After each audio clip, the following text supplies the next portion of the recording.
What's up, everybody? It's your girl Nita, your favorite diva. Welcome back to the channel. Today we are going to be reviewing TV. Yes, Raising Kanan, episode 8. The cost of business. Now, baby, this episode was turn up. Status report turn up. There were so many good moments in this episode, so we're just going to get into it. It's not going to be in any order. Y'all might need to get some snacks, but I'm going to try to keep this short and sweet and edit it down because you need to see me on Lamont Tyson's channel for the panel discussion that we'll be having tomorrow, 9 o'clock on his channel. Make sure you tune in. We flowing with this, so whenever you see my face, that means I'm doing a review. I'm going to be discussing characters, their plot lines, and jumping all around, listing MVPs, bossed up character, turned down character, stuff like that. Okay, when you see the screenshots with a voiceover, that's when you'll get a recap. But so without further ado, let's get into it. So turn up worthy character for this episode is what? The rock. Yes. She literally put the smack down on her hard-headed ass son, Kanan, and took that 2x4 piece of wood to Marvin's back. I thought personally she should have went for the head. He would have been all right. But anyway, the way the episode paired out to be, maybe she might have did good with just hitting him on the back. I'm just saying. Okay, so bossed up character, we're just gonna keep it. We're just gonna keep it right there. The rock for taking care of Gabriel. We knew it was coming, y'all. When we saw this picture on the Raising Kanan Instagram, make sure you're following Raising Kanan Instagram. They release some good clips, some nice shots, preparing you for the next episode. So if you're not following them, make sure you follow them. She took care of Juliana's abusive ass punta of a husband. 2 to the body and 1 to the head. Hello. If you put in some work, if you get your hands dirty, it better be for the right cause. And getting and securing the plug is definitely the right move on her part. Wow. The wow moment was Juliana playing her part with the whole throwing the hot coffee on Gabriel. Like, I know she's been wanting to do that for years, baby. But she was able to get it in. So she dumped the whole pan on him. He pushed her back, pushed her off him, and she was on the ground. He threw the plate of food at her. She threw the thing back at him. He took off his goddamn belt like he's about to beat a goddamn child. I was like, who the is? Oh my God. Anyway, so when she threw the plate back at him, he threw the belt down and picked up a butcher knife, baby. That's game over right there. That's when we not playing no games no more, right? I was like, oh shit, this is the setup right here, because if you saw this shot, we saw that Rock had the gun pointed to somebody, but we didn't know who it was. We was like, oh my God, she about to get her hands dirty. So that was the moment, baby. Bam, bam. And for all the niggas that's like you, bam. That's how we do it. Okay? Okay. Turn down worthy character is Lil Rob. I knew this ninja was a hating ass snitch when I seen him. I even thought he was working with Neek or he was working with them Brooklyn boys, but I think they said Queenbridge or whatever. But either way, you really couldn't trust him. You know what I'm saying? He's not from your set, you know, and all of that. So you always should keep an eye on him anyway. But, you know, Marvin. Anyway, the look that he gave Kanan when Kanan came into the trap house flexing, talking about, you know who my mother is? I'm like, your mother is your mother. It's not you, baby. Check that. But It didn't even take him a trip to the precinct. That ninja started singing like a canary as soon as he got in handcuffs. As soon as he got in handcuffs, he was singing like a canary. Boy, they put him up against the thing, and he was like, ah, ah, ah, ah. He's trash. He does not belong in the game.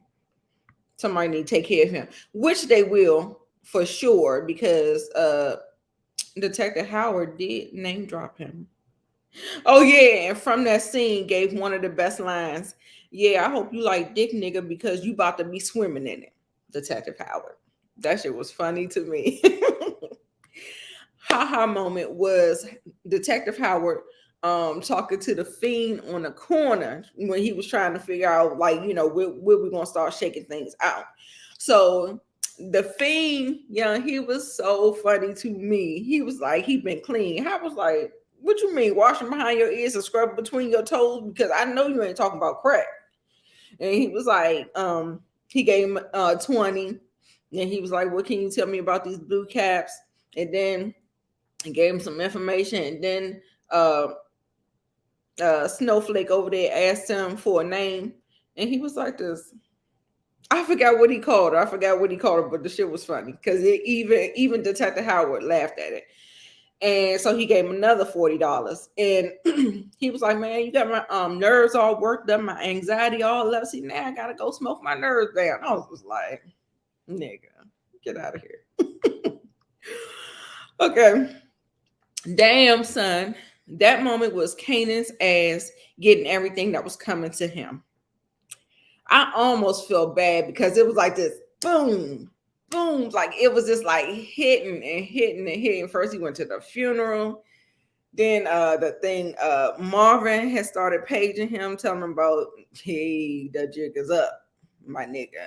The jig is up. Then when his mother came down on him, and then she smacked the dog shit out of him. He deserved that and more. I was like, I would have just got down with him and just kept on. I would have kept on with the cap on. Like, I'll get into that. But and then he actually left the house after his mom dropped a bomb about D-Weez and stuff. I think he deserved more than that, but I think maybe that bit of information about D-Wiz was like the icing on the cake or whatever. Like it was a little bit. Was it enough, y'all? I don't think it was enough. And then when he went to Davina's house, was another L he took. The sister they had both gotten taken by CPS. That neighbor snitched on them. Because the mother had been MIA for like a month. And then Davina kept on making excuses, talking about she had to go take care of business with family. But then the neighbor said something to Kanan that said she had been missing. She had been dead for about a month. And I'm like, no, I just think she was gone for about a month because everybody started dying all of a sudden from the blue caps. So I think the blue caps actually killed her. But then now they're saying she was dead for a month. I'm like, where and what crack? Where? Who gonna be dead? Who gonna be dead for a month before they find them? Yeah, no. I call bullshit on that one. Yeah, she was saying she think it's for the best. But yeah, I think those blue caps killed her ass. So that's another thing. Davina got a lot of chips against Kanan that she will betray him again. He's gonna end up having to put her down, either him or Jude. And depending on how it's done, depends on who's gonna do it, but it's gonna get done because once the shit hit the fan and everybody know that Kanan was behind it and it was a big cover up and a stink, or she might hear some kind of way through the grapevine. Best monologue was the tongue lashing that Rock gave to Kanan's ass and to Marvin's ass in two separate scenes. Kanan, Elijah, start. Get your ass down here right now. Now, she tells him he's being disrespectful. Okay, we got that. Um, she told him the same thing. You don't hear me though. I keep preaching to you. I thought you was the child that I raised. No, no, no. That's not how this works. Them children gonna be whoever they want to be. So, newsflash, it don't even work like that. But I digress. Um, and then he had the nerve to get indignant. Of course, darling. We're talking about men and shifting the blame where they don't take accountability, but they want to find the nearest woman to put it on. And so, yes, oh, don't blame Marvin. Don't even blame me. Blame yourself.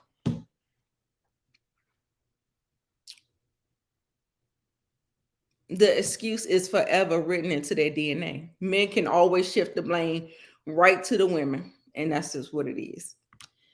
So, anyway, I wasn't even hurting about the little yeah, I had to do what I had to do to D Wiz because I'm trying to protect you. And at the end of the day, Rock, I need you to know that you need to protect yourself because these kids out here wilding and they not thinking about you. But he did say something interesting that's saying that he was trying to prove himself to her. Was he? Was he? The jury's still out on that. I don't believe it. Also, a nice scene was Lou, Rock, and Marvin sitting at the table talking mathematics and their next move. They were talking. Lou said he's heard about these blue caps that's on, laying niggas out on the street like dead to the bed, laying them out like that. Rock asked Marvin, what you heard? Well, I ain't heard nothing. And they looked like he wanted to piss his pants. If you ask me, it looked like he wanted to piss his pants. Um, he told her he ain't heard nothing. And then she gives Marvin his orders, and then she focuses her attention back onto Lou because Lou done told her that Neek stepped to him in Lamont's because for some reason, I want to say that he only came with that information because somebody could clock him in Lamont's. People don't get like if it's clockable and somebody can say something, it's better to clear your name because if you notice, she asked for context for that. She was like, that doesn't make any sense. It doesn't make any sense for Nick to press up on you about flipping. She was like, something is not adding up. And yeah, it doesn't add up because you don't have context of the whole thing. And it was the parlay that happened in Nick's place. And they was talking about favors and we at war and favor. So, she's not getting all the things together. And that's what I'm saying. Like when things happen like that and you don't tell the leader what all is going on, then whatever happens because you're not even doing right. You're not even doing right. And so you can't let the people, if you don't let the people in with the brains to figure out the next move, then that's when you're gonna get fucked up. And so yeah, and that's just what it is. We've seen it play out with Tommy and Ghost. We done seen it play out. I understand staying 3 moves ahead, but when you're working with your partner, like it's just a little shisty. I don't know. And so he give her this nice little monologue or whatever, and I'm still side eyeing the fuck out of him too. So yeah, the only reason why they had that exchange is because he went to him about the showcase. And of course I got listed here her getting at Marvin with that 2x4, telling him everything he touches, he fucks it up. And she was like, what the fuck was you thinking like that, nigga? Don't think, y'all. He was trying to explain. She pretty much disowns him from the business and from her family. He was hurt. She was hurt. I mean, we saw it in their faces. It was just like, it was bad. It was bad. It was sad. It was bad. I was like, oh my God. Because even though Marvin says little slick shit out his mouth, I think at the end of the day, it's still a loyalty to his family. And So I say that to say this. Men and boys only correct their bad behaviors by having serious consequences to their actions. Other than that, it's just going to be a lot of bullshit, blame game, and manipulation. Period. That's how it works. You cannot think that giving them the silent treatment, cutting them out the cutting them out the organization. I don't know. That's a little iffy, but like real life consequences to, something. So all my ladies out there, I hope you catch that. I'm giving it to you for free. All I ask you to do is hit the like button and leave your comment down below. The moment for me. Rock got on the phone, and I assume it was with Lulu, to tell him to pick up that dry cleaning that we discussed earlier.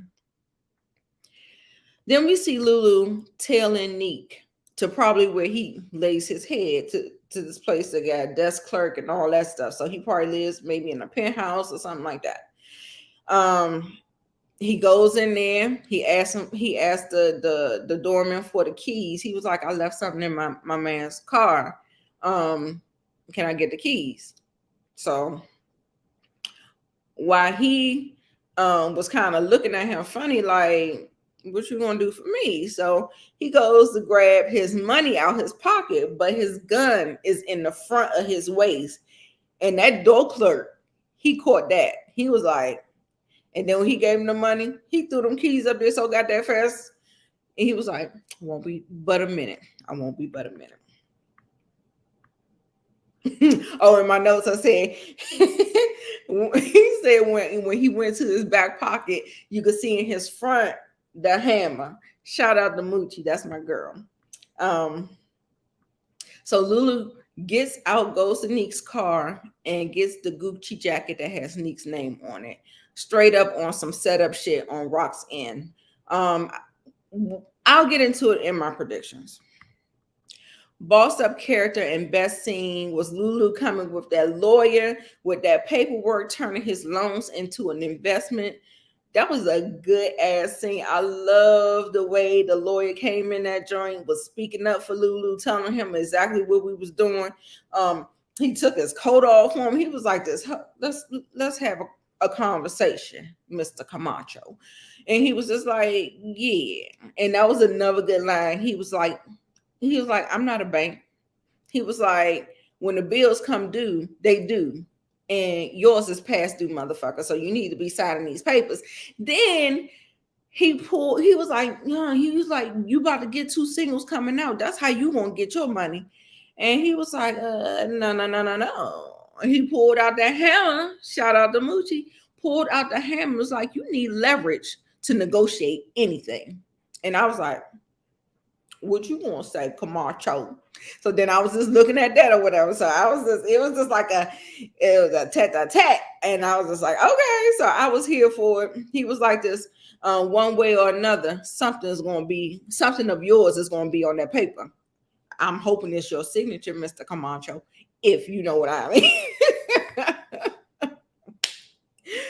And I love that. I love that you need a lawyer when you're in the game like that. You need a lawyer and you need a cop in your pocket. Remember, in Power, Proctor was the MVP of Ghost Team until he wasn't. But yeah, it's good to have someone like that. So I'll get into it. I don't want to keep on. Okay, so best scene was the meeting. Is the guy named Javier? I can't remember his name, but the Colombian. He brings up Gabriel.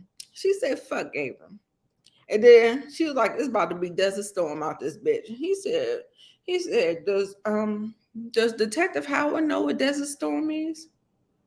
Then they started pulling out guns. I said, "Oh my God!" Yes, I followed you. She thinks quick on her feet, and she said every drug dealer got a cop on their team. And so he says, drop the guns or whatever.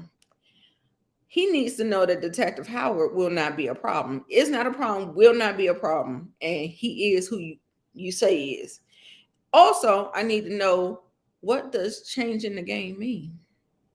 He said, for now, it sounds like one of your brother's songs, but that's not a business plan. I said, ooh, okay, I hear that. She said, so once you get all that, we good? And he was like, she get up from the table. She's like, well, we about to be good then. I was like, come on, bitch. Come on, bitch. The rock, the rock. I knew it. I knew it. The I knew it moment of this is when Howard was going to come to rock with all of the evidence against Kanan to blackmail her into having a relationship with Kanan. And he said, I need you to smooth this little pathway for us and make it happen. And what I did like about that particular scene is that she dropped the bombshell because they was talking about their relationship back in the past, and then, she was talking about you step into a 16-year-old undercover, you are undercover cop or undercover police person, and you step into a 16-year-old that got a geometry book in her hand. So obviously you knew she was in school. Yeah, I thought you said you was 17. Anyway, so she dropped a bombshell about DEFCON being left-handed, meaning he ain't like girls. He was like, how you doing? So, yeah, so she mentioned about him, the leverage. You got to keep with the leverage. You can't let him think he got the upper hand. So she basically called him on his pedophile SHI. And so yeah, we got into some things with that. I'll get into it in my predictions. I have more. Creep ambassador was white girl Tony from the club getting busted and started taping Marvin so she can try to frame him as she was screwing him literally and figuratively, trying to get him to confess to what he does. Because Marvin treats them with a long-handed spoon, which Rock and Lulu should be taking lessons, because I don't understand all this falling in love type thing that's going on with them or whatever. But usually they don't get down like that. She kept trying to play dumb or whatever. She was like, I just want to know what am I giving you the money for? What am I giving you the money for? And he was like, man, I just had one of the worst days of my life. And then I come over here. He was like, I don't need this. Ain't no pussy worth this shit. And then he leaves out. And even when they got into the club, she still was going on and on and on. And then Marvin looks to the side and see two white people sitting at the table. I ain't seen not a drink on the table or nothing. What exactly were they doing? Things that make go. But he did eye them. There was line of sight.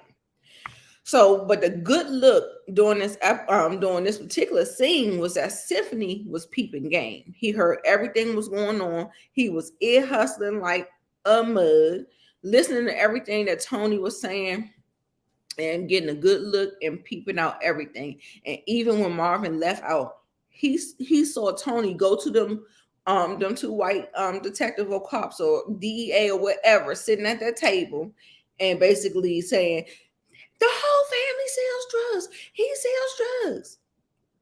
I said, ooh, girl. So we'll see what happens to her. I predict she will no longer be with us too much longer. The other creep ambassador is Jessica. She showed her true colors, and everybody already saw it. We all saw it. Lulu just ain't see it. I mean, I just think she was very overt in the manner that she did this today in this scene. He wasn't seeing the little telltale signs, but she plain as day showed it to him. That she down for her and her family and getting on by any means necessary. And then he was like, as soon as we bust this fat ass nut. That's his words, not mine. That's all you want to talk about? Because she grabbed the paperwork. I was like, bitch. Lulu, we got a problem. Come on, we gotta talk. We gotta talk about Jessica, okay? All right. She blew up on him. He basically said, "Shut the fuck up" or whatever. She blew up on him, called him a sorry ass, talking about I'm never satisfied. Booch. So, like I said, she showed her entire ass. Okay, so I call bullshit on the moment of Juke not being mad at Kanan for the blue cap that killed Nicole. I think it's gonna come later on down the line. You have 6 or 7 stages of grief, and the first stage is disbelief, sadness, and disbelief. And the second stage is anger. So put a pin in it. We'll get there. So at the end of the day, I really think she said that she told Kanan that she can't blame him for it. She don't even want to blame herself for it. And I'm like, yeah, at the end of the day, it was literally on Nicole. She was dead ass wrong for stealing from her girlfriend, period, point blank. There's no other explanation after that. You don't steal from your loved ones. She doesn't know if that could you don't know, like, if she's in the drug game or she's doing things that could have put her in a bad way. If she didn't have product to do something later on down the line or something like that, she didn't know what it was, or if it was a bad batch or something. If she would have asked, it might could have played a little bit more believable, but her just going ahead and stealing it,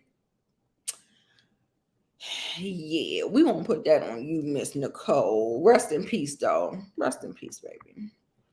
The heartbreak moment of the episode, Juke going to the funeral, her seeing the picture of Nicole and the father going up to her, asking her to leave quietly. Then the mom comes spazzing out. In the background, you did hear some people saying that she had a congenial heart problem, and that's how she died. So they're lying because they are embarrassed. They're embarrassed and ashamed that their daughter went out like that. So they basically made up a lie. So Juke leaves. She doesn't put up a fight or nothing. She was like, I'm out.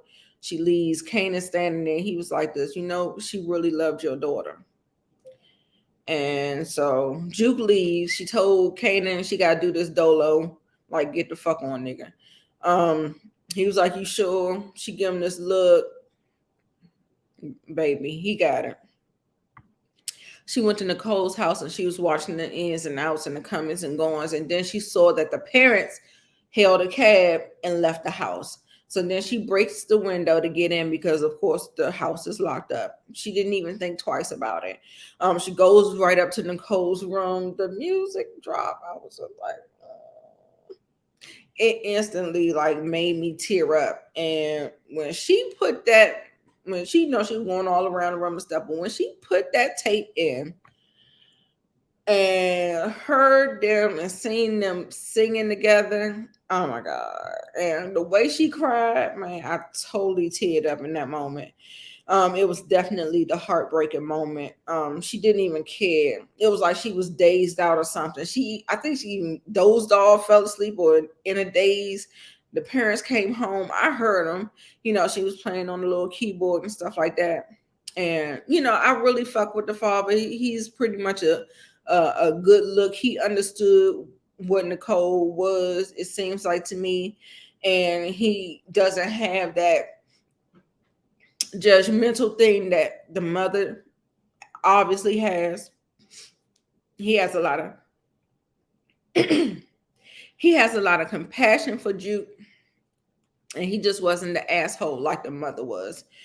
He was just like, you know what, you gotta go. We already called the cops. We didn't know it was you in here. We just saw that it was broken into or whatever. So then the wife came in, and when the When he was talking to her, she was still looking at the TV, but then when she looked up at him and he saw the tears in her eyes, he really felt some compassion for her in the moment. And the wife came in, of course, acting like a complete asshole, threw the blue top to her and said, "Take your shit. This is what killed her. Take your drugs and take it back to the ghetto, caused her death," and all this other stuff. I was just like, oh my God. And Juke was just like visibly like in denial, couldn't believe it. Just like she wasn't fighting it, she wasn't doing anything. It was like she was numb. Then the police came up, arrested her. They was like, "Put your hands up." She just like defeatedly just put them up. But the good look about this is that they have to call things in, and Detective Burke probably heard on the line what was going on and that they had Juke, and she called it in. She said she called in a favor and said, "You got some friends in high places," and he let her go. And he basically let her out at the train station. He was like, "This should stop right here." And I was like, that was a good look for Detective Burke. I'm assuming it's her because I wouldn't see how we're looking out for Juke. But because of the relationship that she's trying to spark with her, I think that is on her. And then we see in the other episode that she was having a conversation with her. So I'm pretty sure that that was Burke. Okay, so the clutch my pearls moment of the episode was Neek having a temper tantrum about the blue caps and the bodies, saying they got rock stink on it. Worrell said that is not what he heard. Neek is emotional. He's not listening. Somebody that doesn't have a right hand man, that kind of he lacks the balance. Usually one is more logical than the other. Worrell was trying to step in and do that, but I don't know if he sees him like that at this point because he just kind of like stepped into the position or whatever. And yeah, he doesn't have that logical side, somebody that can bounce the stuff off and listen to the more rational part. He said it was about to get real smoky outside, so he plans to hit on Lulu, talking to his soldiers, telling them what to do. The bombs, the little flame bombs and the semi-automatic weapons, they packing it all up and all this other stuff. Lulu was at home. Rock trying to hit him up on the cell. If he wasn't off, like when she left him, she was like bat up. So if he'd have got up and left when he was supposed to, he wouldn't have been there. But he off tonight. Sits his alcohol down because he had a hard day today. Jessica and all that shit or whatever. He was like this famous. He took that famous shit out or whatever, and then he started listening to some Ozzy Brothers. Living for the love of you. He tries to duck and everything, but there was a lot going on with the bombs, the fire bombs, and them spraying the house like they were. I mean, it was just a lot going on. He was even trying to get to his gun. I don't think he even made it. He tried, but the smoke was just like filling and filling and filling. He was in there for a long time because they was busting. Then Marvin pulls up. I'm guessing because Rock cussed him out and told him to get the rest of his shit, the product that he had, and money, and take it to Lulu house. So I'm assuming that's what he was en route to do, and that's how he ended up seeing. But he ends up doing the same exact thing that he did coming on to the stash house when it got hit, charging with his car. When people got weapons and all this stuff, crashing into another car, letting them get away again. He just does not learn from his mistakes. He goes in to get Lulu. He had to break the door down. I'm like, nigga, if you don't shoot that lock and just get the goddamn. Anyway, Lou is passed out. We don't know what's going on. I don't think he's dead, but he gets him out the house safely and he puts him on the ground.